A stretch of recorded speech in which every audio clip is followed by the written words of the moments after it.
نماز کے بعد کے اذکار، ایک بار اللہ اکبر کہنا اور اونچی آواز میں۔ ابن عباس کہتے ہیں میں نبی صلی اللہ علیہ وسلم کی نماز کے مکمل ہونے کو تکبیر کی وجہ سے سمجھ جاتا تھا، یعنی سلام پھیرنے کے بعد آپ اللہ اکبر کہتے۔ نمبر 2، 3 بار استغفر اللہ کہنا، میں اللہ سے بخشش مانگتا ہوں۔ صوبان کہتے ہیں کہ رسول اللہ صلی اللہ علیہ وسلم جب اپنی نماز سے فارغ ہوتے تھے تو 3 مرتبہ استغفار فرماتے۔ ولید کہتے ہیں کہ میں نے اوزائی سے پوچھا آپ استغفار کس طرح فرمایا کرتے تھے، تو انہوں نے کہا آپ اس طرح فرماتے استغفر اللہ استغفر اللہ استغفر اللہ۔ اس کی کیا حکمت ہے نماز کے بعد استغفار کرنے کی؟ استغفار کا مطلب ہے بخشش مانگنا، یعنی اگر کوئی ہم سے غلطی ہو گئی ہے، بھول چوک ہو گئی ہے تو اللہ تعالیٰ اس کو معاف کر دینا اور ہماری نماز قبول کر لینا غلطی معاف کر کے۔ نمبر 3، اللہم انت السلام ومنک السلام تبارکت ذی الجلال والاکرام۔ اس کے بعد تسبیحات، 33 بار سبحان اللہ، 33 بار الحمدللہ، 33 بار اللہ اکبر، اور 100 پورا کرنے کے لیے لا الہ الا اللہ وحدہ لا شریک لہ لہ الملک و لہ الحمد وہو علی کل شیء قدیر۔ ابو ہریرہ رضی اللہ عنہ سے روایت ہے کہ جس نے ہر نماز کے بعد 33 مرتبہ سبحان اللہ، 33 مرتبہ الحمدللہ اور 33 مرتبہ اللہ اکبر کہا تو یہ 99 کلمات ہو گئے، اور 100 کا عدد پورا کرنے کے لیے لا الہ الا اللہ وحدہ لا شریک لہ لہ الملک و لہ الحمد وہو علی کل شیء قدیر کہہ لیا تو اس کے سارے گناہ معاف کر دیے جائیں گے، اگرچہ وہ سمندر کی جھاگ برابر ہوں۔ 1.5 منٹ لگتا ہے، 1.25 منٹ لگتے ہیں جس میں آپ یہ سارا عمل کر سکتے ہیں، اور اللہ سبحانہ وتعالیٰ کو وہ عمل زیادہ پسند ہے جو روزانہ کیا جائے، ادومہا، دوام سے کیا جائے، اللہ کہ کوئی مجبوری ہو۔ اس میں آپ دیکھیے نماز پڑھ لی آپ نے 10 منٹ میں، فرض پڑھ لیے تو یہ 2 منٹ میں کیا مشکل ہے، 2 سے بھی کم منٹ لگتے ہیں۔ بعض روایات میں اللہ اکبر 34 بار پڑھنے کا بھی آتا ہے۔ یہ تسبیحات 10 دفعہ بھی پڑھی جا سکتی ہیں۔ عبداللہ ابن عمر سے مروی ہے کہ نبی صلی اللہ علیہ وسلم نے فرمایا 2 خصلتیں یا 2 عادتیں ایسی ہیں کہ اگر کوئی مسلمان بندہ ان کی پابندی کر لے تو جنت میں داخل ہوگا۔ پابندی اور وہ بہت آسان ہے مگر ان پر عمل کرنے والے بہت کم ہیں۔ ایک یہ ہے کہ ہر نماز کے بعد 10 مرتبہ سبحان اللہ، 10 مرتبہ الحمدللہ اور 10 مرتبہ اللہ اکبر کہے تو زبان کی ادائیگی کے اعتبار سے 150 بار ہے، یعنی ساری نمازوں میں، مجموعی طور پر 5 نمازوں کے بعد، اور ترازو میں 1500 ہوں گے۔ اور جب سونے کے لیے اپنے بستر پر آئے تو 34 بار اللہ اکبر، 33 بار الحمدللہ اور 33 بار سبحان اللہ کہے۔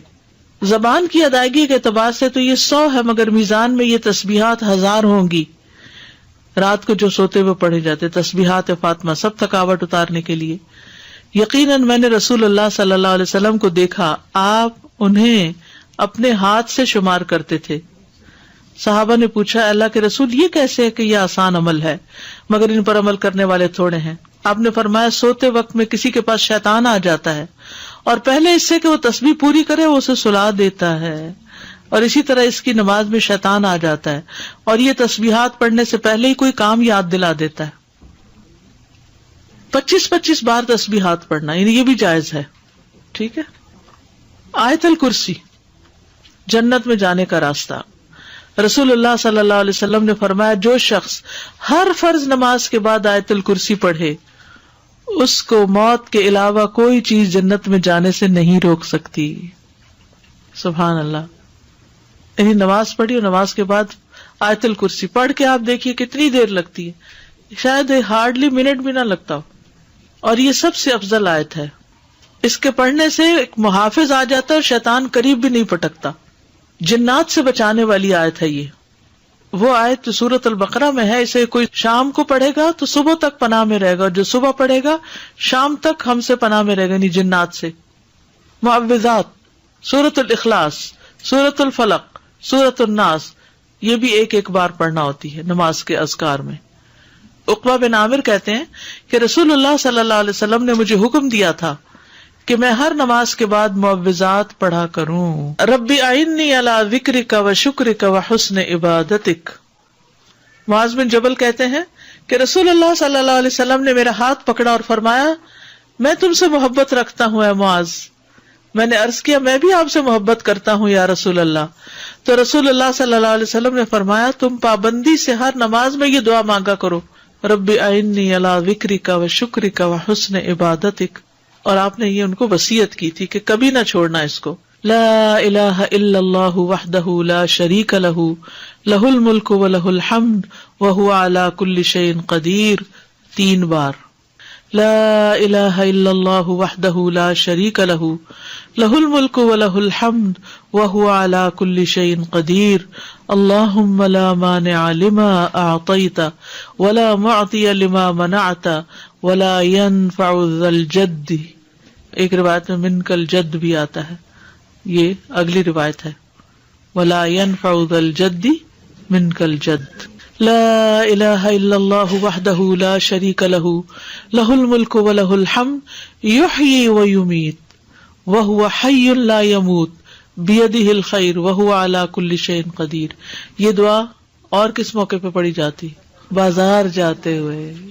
کئی لاکھ نیکیوں کا ثواب ہے جو بازار میں یہ دعا پڑھ لے.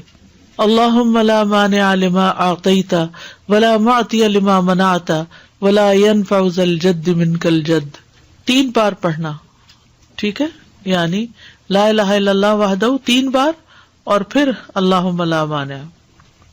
لا الہ الا اللہ وحدہ لا شریک لہ لہ الملک و لہ الحمد وہو علی کل شیء قدیر. لا حول ولا قوة الا باللہ.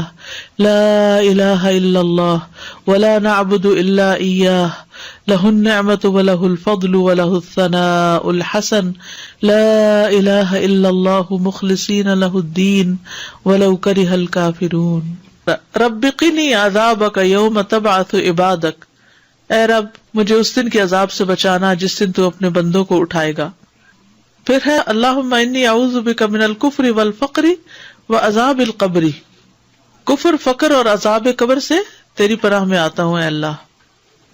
پھر اللہم اغفر لی ما قدمت وما اخرت وما اسررت وما اعلنت وما اسرفت وما انت اعلم به منی انت المقدم وانت المؤخر لا الہ الا انت.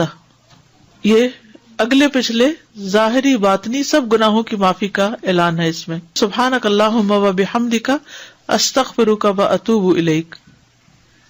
اچھے عمل پہ مہر لگانے والے کلمات ہیں یہ.